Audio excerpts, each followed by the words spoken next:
California faces $860 million repair bill for roads battered by record winter storms. There were many dramatic images from California's extreme winter: interstates flooded, bridges buckled, highways covered in mud, snowbanks blocking key highways. In Topanga Canyon, the lasting memory for many locals was the massive boulder that blocked Topanga Canyon Boulevard in January after one fierce rainstorm. The huge rock became a popular spot for selfies and social media posts. The boulder has been removed, but the storm has left a costly legacy in the canyon and on roads across California.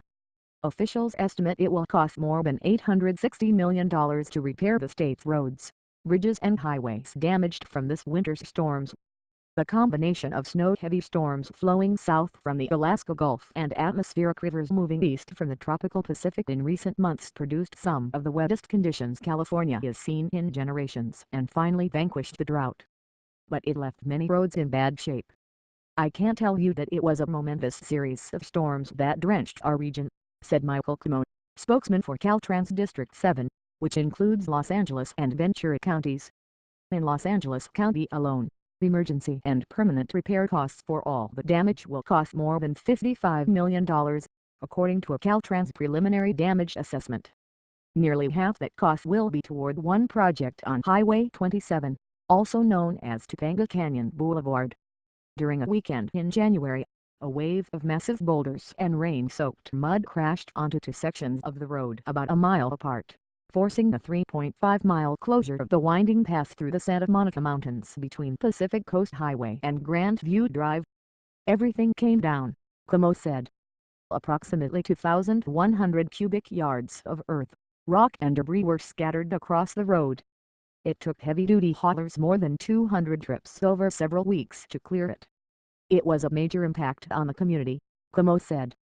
"Because material could fall conceivably while people were working and there's heavy equipment being used, there was no way we could allow people to drive through." Emergency repairs to the hillside cost about $2 million, but permanent restoration, which includes geotechnical assessments, moving utility lines and stabilizing the slope, could cost an additional $21 million, Caltrans estimated. Caltrans faces an even costlier project farther north in Monterey County, where the Pfeiffer Canyon Bridge in Big Sur was destabilized earlier this year after a mudslide. It will cost Caltrans at least $26.5 million to replace it, the agency estimated. Officials said a new bridge could be reopened by October.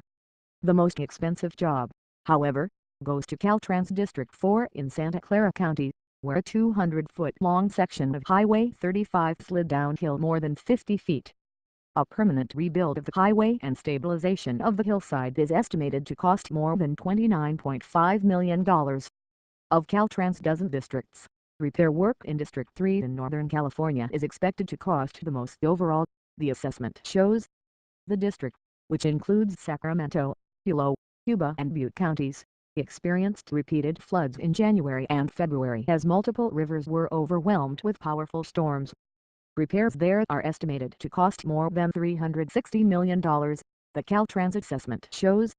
The two main highways through Sierra Nevada, Interstate 80 and US 50, were repeatedly closed due to heavy snow and blizzard conditions. The pounding storms left both roads with significant damage. Also hit hard was Highway 17, which connects Santa Cruz to San Jose, was also closed repeatedly due to mudslides. The assessment does not include repairs needed for Orville Reservoir in Butte County, which is a Department of Water Resources project that was severely damaged in February. Permanent fixes to the facility's flood control spillways and hydroelectric plant are estimated to exceed $200 million, DWR officials said last month. On Sunday, the Federal Emergency Management Agency announced that a slew of counties will receive federal emergency aid from storms that hit in February. Details on how much of that money will cover Caltrans repair work were not immediately available. California officials are hoping to get some of the money for road repairs from the federal government,